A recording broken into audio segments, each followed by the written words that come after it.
CEWT Talk is a weekly 20-minute podcast brought to you by the Continuing Education Workforce Training Division of Idaho State University's College of Technology. This podcast is part of our continuing outreach efforts, and the format is conversation. We're having conversations with businesses, professionals, entrepreneurs, community agencies, and in all cases, difference makers. You can find us on Apple Podcasts, Spotify, and SoundCloud. So subscribe today. Take 20 minutes and hear from people living in your community who are making a difference in your community. It's time to get started with CEWT Talk. Hello, everyone. This is Jason Batalden with Continuing Education Workforce Training, and this is CEWT Talk. We're into our third season of CEWT Talk. We're very proud to have that.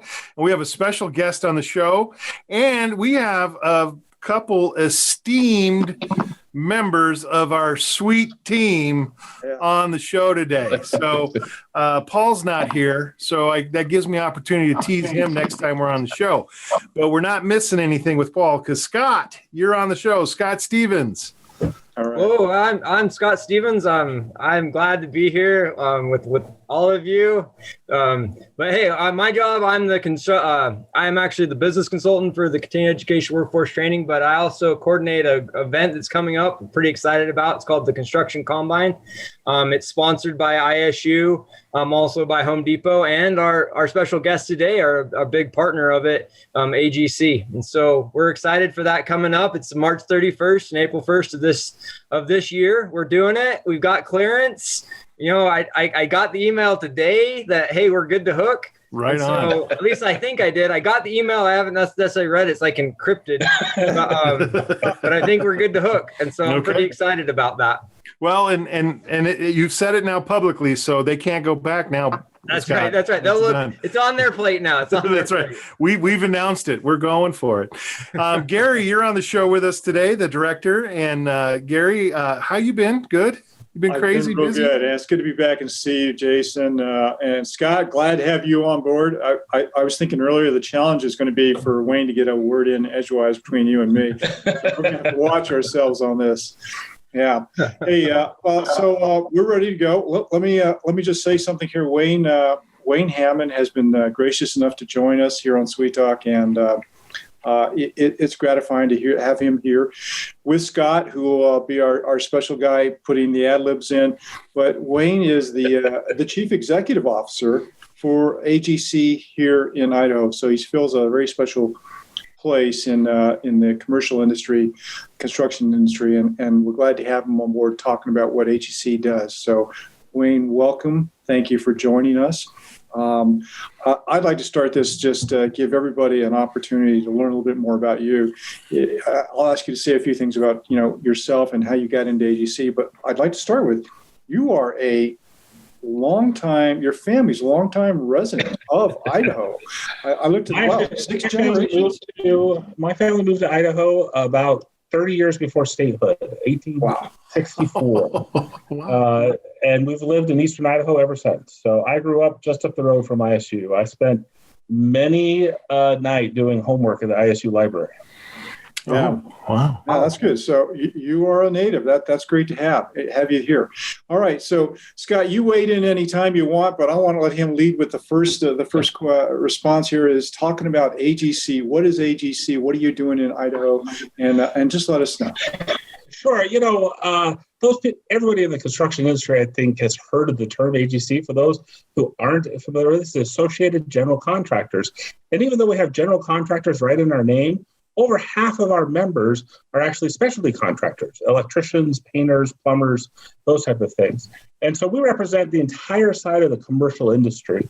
If you're in a building, if you attend church, if you go to a hospital, chances are an Idaho AGC member built that facility. We also build the roads and bridges and the utility lines that connect them all together. So from everything in your house, from electricity and water and sewer to the place you work, the place you worship, the place you learn, chances are an AGC member touched that. We have over 600 member companies all across the state with a really high concentration there in the eastern Idaho area.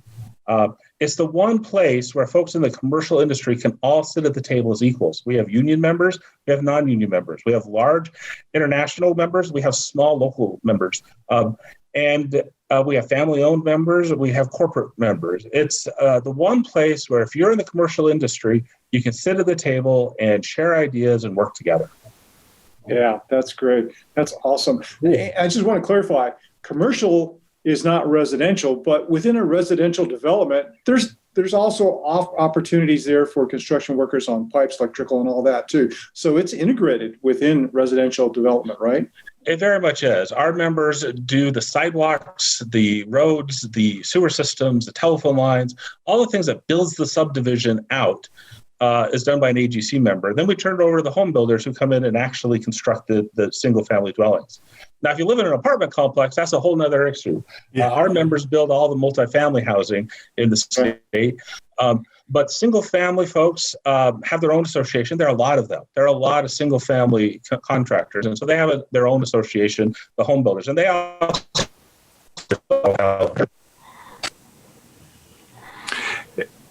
Hey, Wayne. Your internet broke up there. Just your internet. That's okay though. Just go back to. It's okay. Just go back and fill in the blanks there. This is 2021, man. This is how podcasting and recording goes. We all know that internets are flaky. So just touch base. Sorry about that. No. It's nothing to apologize for. Just touch base on that. The last comment. We missed that one. I was just saying that there are so many home builders, and it's such a unique industry. They have their own association, separate from our commercial. Now, there are places where a contractor may do both, and he may belong to both associations. But in most developed markets, home building and commercial building are two separate fields. Wayne, could I kind of jump in? I just have a couple of quick questions. Or just one really in particular, but so I go out into the area and talk to different businesses, and I've talked to quite a few contractors that have been involved. And it's really quite surprising. I didn't really know too much about AGC until we started doing the construction combine and stuff. But it's really interesting to see how many members from our area, from Eastern Idaho, are members of AGC. What attracts a contractor or an individual to come and be part of AGC? Well, that's great, Scott. We do a lot of things, but we do four things really well, and I'll try to hit on each of them quickly. The first is that we're a constant advocate for our industry. I'm a registered lobbyist. We actually have 6 registered lobbyists here at the state level. We've got 15 registered lobbyists in Washington, D.C., all working on our members' behalf. And that's everything from the governor to the legislature to the mayor of Pocatello, the mayor of Idaho Falls. We're in contact with them. We're working with the tribal governments. Anything we can do to advocate for the construction industry. That's our primary number one mission. The number two mission is that we are the largest network of construction professionals in the state. And if you want to be plugged in and get to know people and attend a fun golf tournament or have a beer with somebody, AGC is the place to do that. We have a poker tournament, we have shooting tournaments, we have 4 golf tournaments. We do all kinds of events so that people can mix and mingle. We also spend a lot of resources trying to make our members better and safer. So we do safety training, we do QuickBooks training, we do leadership training, we do all sorts of things. We have a health plan. So if you need health insurance, we can help you cover your employees. We have a retirement plan. We have a plan center where we collect all the jobs that are out there bidding and put them in one place. And so anything we can do to help a company be better, safer, more profitable, we've probably got our hands in it. And then the last item, which leads into the construction combine, is AGC is the place where construction companies go to tackle tough problems. Our number one problem in Idaho is that we can't find enough construction workers. There's lots of work to be done, and we need more people on the job site. That is a problem that no single construction company will ever solve by themselves. It's a systematic problem. It involves ISU, it involves College of Eastern Idaho, it involves the union, it involves the INL, it involves everybody in the industry. And the AGC is the one place where everyone can get at the table and tackle that tough problem. And I think it's results like that that bring people to the AGC. So back to your question, we've had a tremendous success this year because despite all the problems of the pandemic and the related government shutdown, construction kept working because the team at AGC kept working. And because we were out there knocking on doors and opening windows to get people on construction sites, construction's had a pretty habit. And a lot more Idahoans would be out of work if we weren't doing what the AGC does. That's fantastic. We had a little glitch right there, but that really makes me, but that is such an interesting thing, such a wonderful thing that you guys are doing. And I like that they're keeping people in work. Like I talked to a lot of contractors over this time, or this pandemic, just, hey, how are things going? And most of them have been like, hey, we're still as busy as ever. We still have so much going on. And I think maybe that kind of goes unrecognized as to why they've been so fortunate to be able to be considered essential or whatever to what you guys are doing at AGC. It's one of those things that great things don't happen by accident, right? And so when the governor's very first executive order came out, it had a whole paragraph on construction. I may have sent that to him. I didn't write it. I actually, awesome. my colleague at the AGC of California wrote it. I imported it to Idaho and sent it to the governor, and he put in the executive order. So right from the very beginning, we were there. And then we spent months. I tell you, there's probably not a mayor in the state I haven't talked to in the last year, because we wanted to make sure that every location kept going. And for all of that, we lost two. There were two counties in Idaho that shut down construction for a significant amount of time. In Blaine County, the Sun Valley area, the outbreak there was just so tremendous that they shut down. And then in Teton County, up just north of you, they shut down as well there. And that had to do with the fact that it's a small county with lots of growth, and the construction workers come in from out of state. Yeah. And so they didn't want people going back across the borders. And so, but everywhere else, construction kept going, and that didn't happen by accident. No. That's amazing. Cool. That is pretty good. You just mentioned something too that I wanted to ask you about, Wayne. I mean, we can't get enough workers here. And it's probably not just an Idaho problem. The problem exists nationally with people looking for more people to get things done. We have a tremendous growth opportunity. But what can we do to attract more workers here, whether we're bringing them from the grassroots up or we're trying to import them from other places? How do we help that problem? I think there's a couple of things we can do. The first is let's grow them ourselves. There are people in Idaho who are working 2 part-time jobs for minimum wage without benefits, that if they only knew there was a job waiting for them in construction, they could do it. Right. I was in the Magic Valley. This was probably a year and a half ago. And I stopped at the McDonald's, as I'm known to do, and have lunch. And there were a couple of the guys out back smoking cigarettes.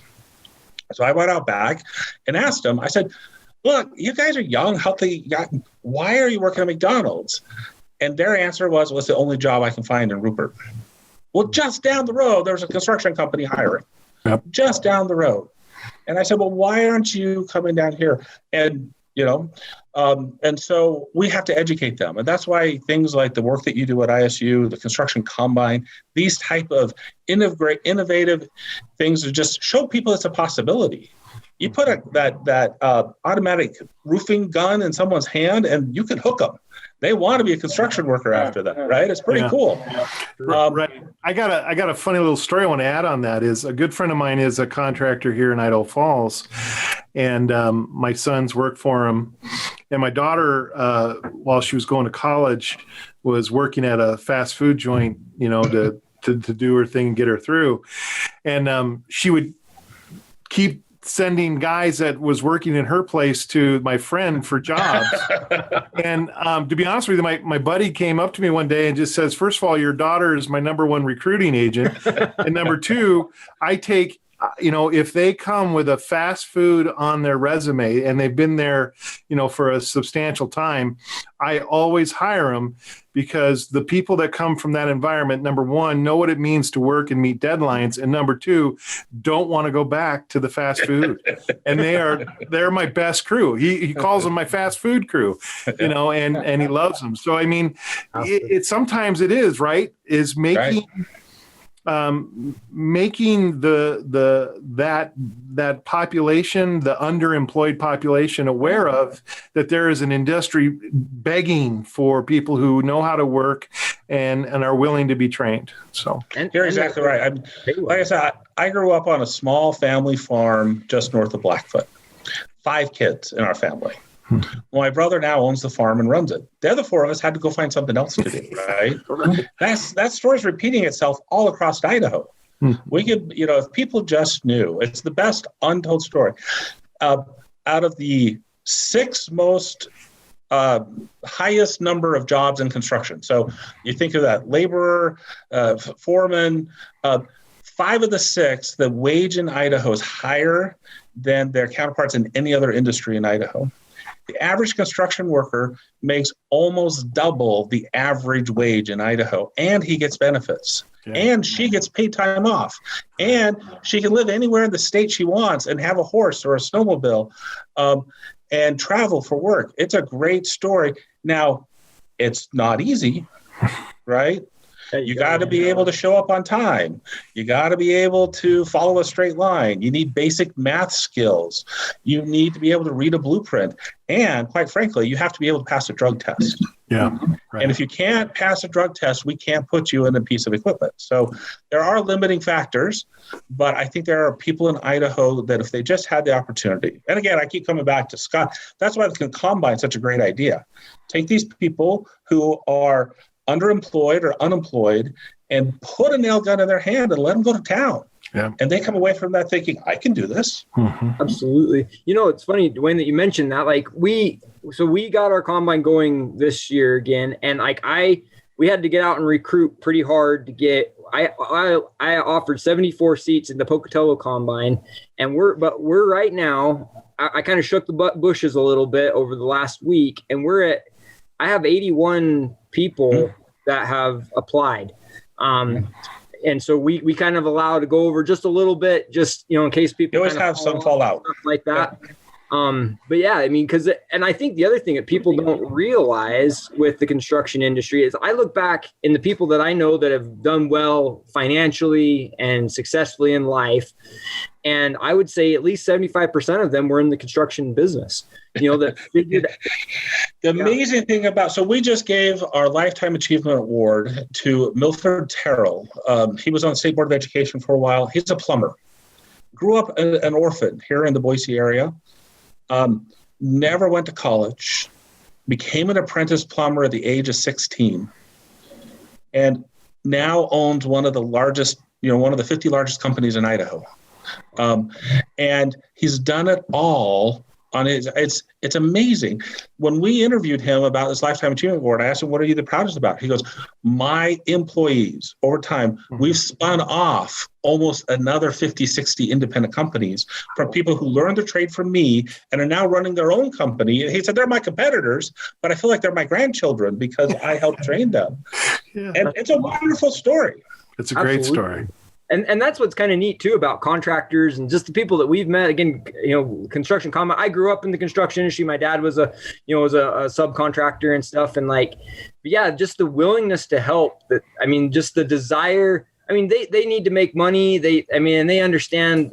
Some of the best businessmen are builders, but the most generous hearts a lot of times are builders. Like they're guys out there, contractors that are in the industry that they take a chance on a kid or take a chance on an individual, or they come up and they kind of are like, hey, this needs to happen in the community. So, hey, we're going to donate time or money to building that. It's just a neat story. But hey, could I turn just a little bit? Wayne, I have another kind of question I would love to just ask you. We've kind of asked what's attracted contractors and other people to AGC, but what brought you to AGC? What is kind of your story of being the Grand Poobah, the great leader, the superior? What else was I supposed to say? Let me tell you, I am the last person you want on a construction site. I cannot hang a picture. I cannot paint a straight line. I did not grow up in construction. I didn't do that. But just like I want to hire a painter to fix my furnace, the AGC decided they didn't necessarily need a contractor to be their CEO. But before coming to the AGC, I spent 18 years in government, both at the federal and state level.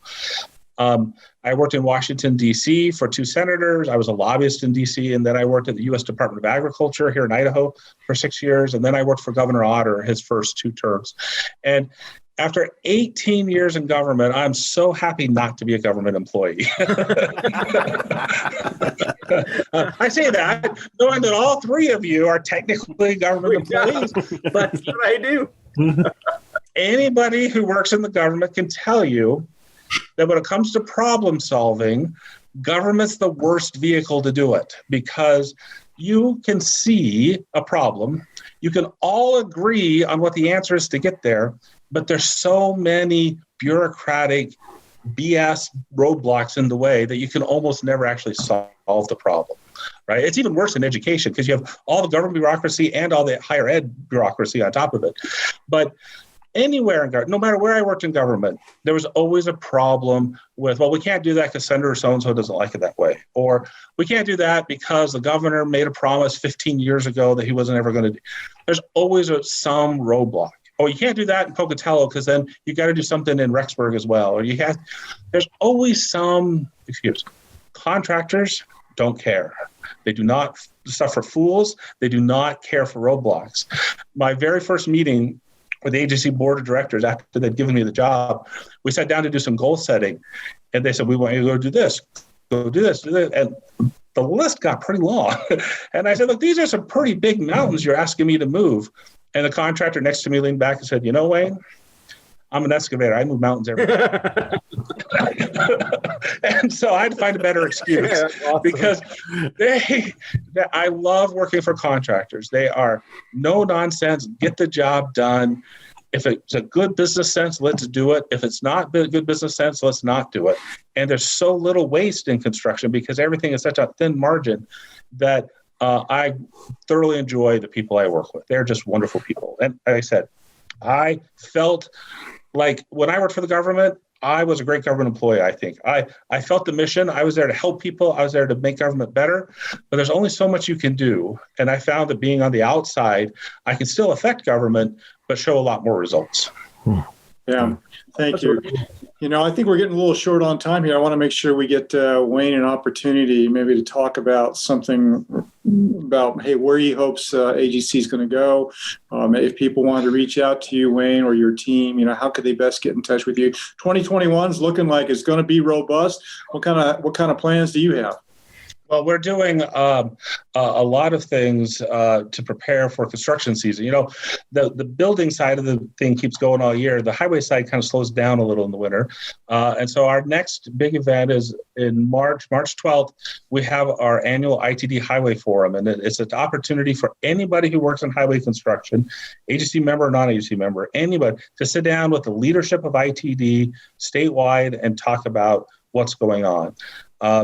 And I'll tell anybody who cares, it's just idahoagc.org. Click on the event button. You can find all this type of stuff. Right now, we're in the midst of training. I've got first aid training, OSHA training, Army Corps of Engineer training. Today, we're doing scaffolding training.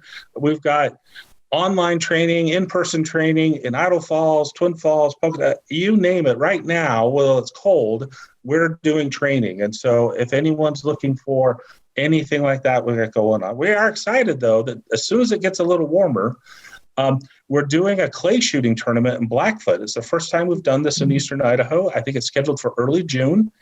It's open to anybody, members, non-members, anybody who wants to get together. We also have our annual golf tournament. We host it in Blackfoot as well later in the summer. But both of those events are on that event calendar. It's a great way to mix and mingle and get to know people. With COVID, we are a little careful, but we'll make sure it's safe. And hopefully by then, we'll be able to get a pretty good sized group together. That's awesome. That's terrific. Hey, Scott, before we go, are there any last words from you? You want to chip in anything to finish it out? just a couple things. I just wanted to say thanks to Wyane and thanks to AGC. Like we feel like we found a real great partner, and with our projects, there's other things that we've been doing besides the construction combine. The combine is a great. We're really excited about that event, but we also recognize like the need for more training, and how AGC kind of is partnered with us on doing a lot of this stuff and kind of trying to figure out, especially on this side of the state. Like AGC is centered there in Boise, and they have an office over here. I think it's in Idaho Falls. Is that right, Wyane? For the most part, we're doing a WPCM class in Blackfoot. We did a first aid in Pocatello not that long ago, but most of our training is up in the Idaho Falls area.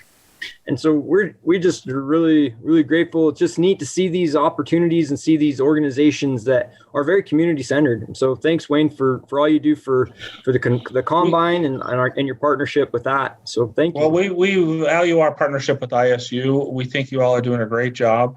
And we tell people about the trainings you guys offer all the time as well, because to us, we want to make the industry safer, better, stronger. Doesn't matter if we deliver that or you deliver that or someone else delivers it. So anything we can do to help.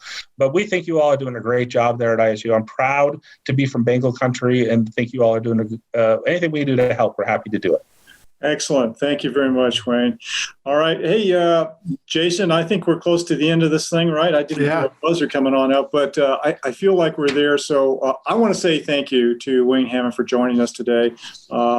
He's the CEO of the largest advocacy group for construction here in Idaho. Now, he can't hang a painting and he can't paint a straight line straight out of his mouth.